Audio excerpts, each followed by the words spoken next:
Hi guys, together we've gone through so much to get ready for the exam and hone our skills. But what about when you're in the exam itself? One of the first and biggest mistakes that so many students make is not effectively using their reading time. This is your chance to understand the paper, check unknown words in your dictionary, and ask questions of your examiners. The number of people who just stare into space in this first 10 minutes of the exam is crazy. The order in which you tackle the essays in the exam is also super important. This is because there's really no point in getting a great idea in your head of all the language and techniques the author uses to construct their arguments in your language analysis article, and then forget it all while you write other sections of the paper.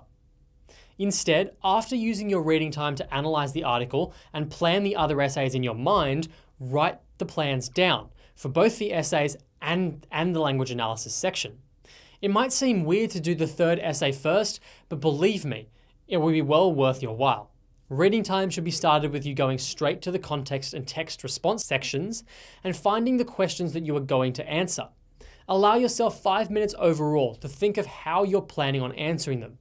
Obviously, you can't write anything down yet, but getting something in your head is a great start. This means that while you read over the language analysis section next, your subconscious is still churning over what you were just thinking. Think of things like the theme of your essay, how you're going to tie your responses back to the topic, and maybe even what your main paragraph ideas will be.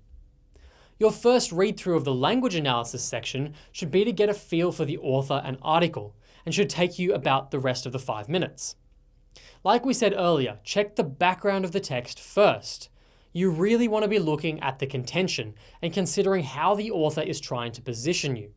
After that first read through, look at it again and try to identify those specific techniques that the author is using and the examples that you want to utilize in your answer. If they use a lot of inclusive language, question whether this was intentional or not. Pro tip, it always is.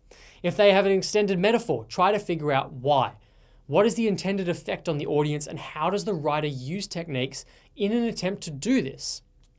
Even though your focus is elsewhere, you'll still be planning in the background. As soon as you can start writing, underline key sections of the language analysis and give yourself 30 seconds to jot down a plan. Then take a few minutes to write down plans for the other 2 essays that you looked at the start, using the essay builder resources that we've discussed earlier in the series. We're also going to have a look at timing. Now, you know that you have 3 hours in which to write 3 essays. So don't spend too long on one and sacrifice a chance to write a fantastic essay for another section. Instead, definitely aim to write each essay in about 50 minutes. This gives you 5 minutes to proofread at the end and 5 minutes to go over and revise your plan for the next essay. Like I said, your planning time should start in reading time. Even if you can't write anything down, it doesn't hurt to get an idea in your head. Planning is one of those things which distinguishes an essay to a teacher and makes both your exam time and the review time a whole lot easier, which almost always means more marks. Try to use these time breakdowns when doing your practice papers under exam conditions, as it will give you an idea of exactly how much to plan your essay and how much you should spend writing. This will help ensure that you don't spend more than 50 minutes in the exam room on any one essay. You're going to be tempted to go over the 50 minutes because you'll have 1 or 2 other awesome ideas. But remember that in any essay, almost all of your marks have been made by the time you get to the end.